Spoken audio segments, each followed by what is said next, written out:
So 4 things that have shaped me. So first of all, it has to be my parents. They were extremely individualistic, very unusual. They were older parents. My father was 52 when I was born. My mother was 40, just short of 41, 42. Uh-huh. And they had been married for nearly 30 years. They'd met when my mum was 16. My dad was in the war. He was in the Navy.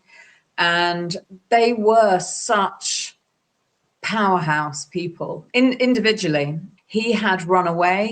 His family had left poverty in Ireland and swapped it for poverty in Liverpool. So he grew up on the back streets of Liverpool and he ran away, and he managed to join the Royal Navy when he was underage, in the days when I suppose, they obviously didn't get a guardian or a parental signature. They just took him. They probably thought he looked like a strapping lad and yeah, okay, we'll take you. And, he lived such an extraordinary life because he traveled the world. He went to war. He was trained as a diver and he was trained to put mines on German U-boats. So, and then he became a diver after the war, and he worked in salvage, and then he worked for oil companies. And so he saw so many amazing places, and places that were intact that are no longer intact. So all across the Middle East, very, very beautiful places. And he took my mum. So my mum and he met during the war, and she was an absolute rebel. She was the daughter of a Labour MP, an Irishman who had come and settled in the UK, become a Labour MP, and was a very long-standing Labour MP up in Penistone, near Sheffield. A McGee surname in your background as well. McGee, that was her father, Yeah. Henry McGee, and his father, Richard McGee, also political, was actually an Irish activist. He was a fighter for home rule. He was a nationalist. Even though he was Protestant, he was actually a nationalist MP, but he fought for the right for the Irish to have their own rule their own country. And he was a unionist and a real union activist, a real radical as well. Yes. And so brought his son up, who then became very political. And my mother went to Irish Catholic boarding school, which she hated. And this was just pre-war, and she actually got expelled. And I love it because she actually got expelled because she locked the head nun and the visiting bishop in the air raid shelter, and had thrown the key, refused to say where the key was. I mean, so she was kicked out.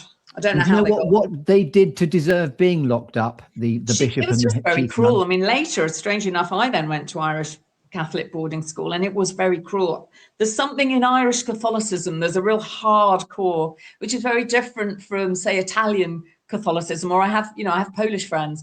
Polish Catholicism is much softer, but Irish Catholicism is about suffering.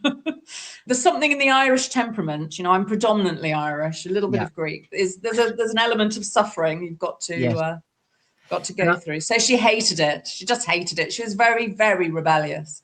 And I couldn't help hearing, obviously, that they had you quite late on. So was that in the, as they call, a happy surprise is what it's called. So my mother was told she couldn't have children. Yes. She had lots of problems, health problems, and she was told she just couldn't have children. Yeah. And so she had resigned herself to this. I mean, she'd been married a long, long time. She wanted loads of kids. And then suddenly I came along with a twin brother, but sadly my twin brother didn't make it. We were emergency cesarean, and I just survived. And she always called me her miracle baby because really I shouldn't have survived. I was very premature. Like I say, sadly my twin brother didn't make it, but I did. And they didn't have much tech. I'm in Malta.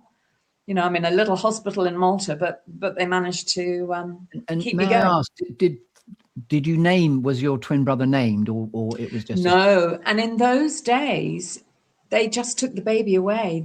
Yes. The mother wouldn't even been allowed to hold the baby like you can now, and there is a sort of process, a mourning process. No, they felt let's just take it away. So my mother and father. I mean, my mother didn't tell me this. I found out in a really strange way many years later, and my mum didn't want to tell me because she said we never talked about it. It was, it was something that was so devastating, but also they weren't allowed to process it because the baby would have been whisked away, taken away. But like I said, Mum always called me her miracle baby.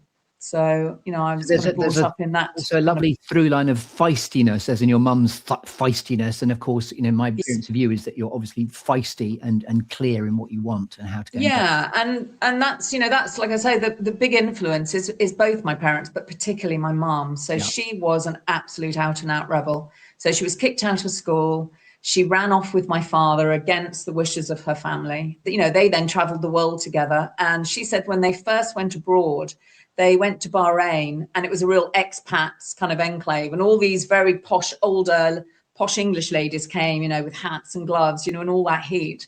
And they basically told my mum how she should be behaving. And they were telling her off because she wasn't wearing her hat and her gloves. And also she was mixing with the natives, which was very not the done thing. And my mum just told them to go away and, no uncertain terms, because she had no interest in being an expat. She just wanted to launch into whatever country they were living in. So she was, always a rebel, never followed the rules of society. And she brought me up very much to be that kind of person. And I mean, when I was a teenager and I turned it on her, she didn't like it quite so much. And I used to say, well, you brought me up to be this. Question everything. And my assumption would be that because they were such older parents, they're no longer with us, I'm assuming.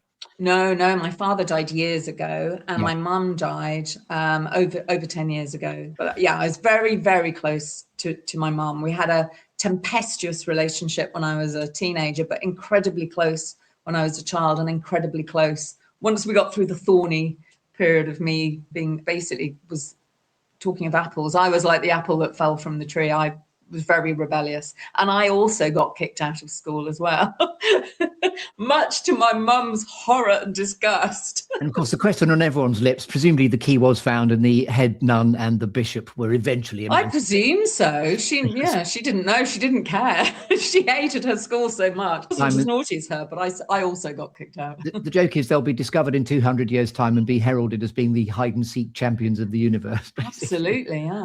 Probably. And there'll probably be some story that they were having some illicit affair, and that's why they were in the air raid shelter together, rather than they'd been locked in by some very disgruntled, very naughty 15-year-old. She shaped me with her rebelliousness. She always stood up for what was right. So if she saw someone being bullied, or if she saw someone not well, someone in trouble, she would just step in. Yeah. She had no qualms, and she brought me up to do the same, where she said, you must always do the right thing. And I used to say, what, even if it's a difficult situation, she'd say, your heart will always tell you if it's the right thing or not, and you must just do it. And she said, for no other reason other than it is the right thing. And that was so clear. And it used to embarrass me, because she would step in. If we were once in Selfridges at Christmas, and there was a man draped across the back stairs. We went down the back stairs because the lifts were so busy. It was a few days before Christmas Eve, and people were stepping over him. And, my mum checked him out. She was a nurse, and she went and tried to get someone off the shop floor, and people had no interest in helping. And she made such a fuss to make sure, and he'd had a heart attack, but people were just stepping over him. And I remember being embarrassed. At that time, I must have been about maybe 12, and I was embarrassed.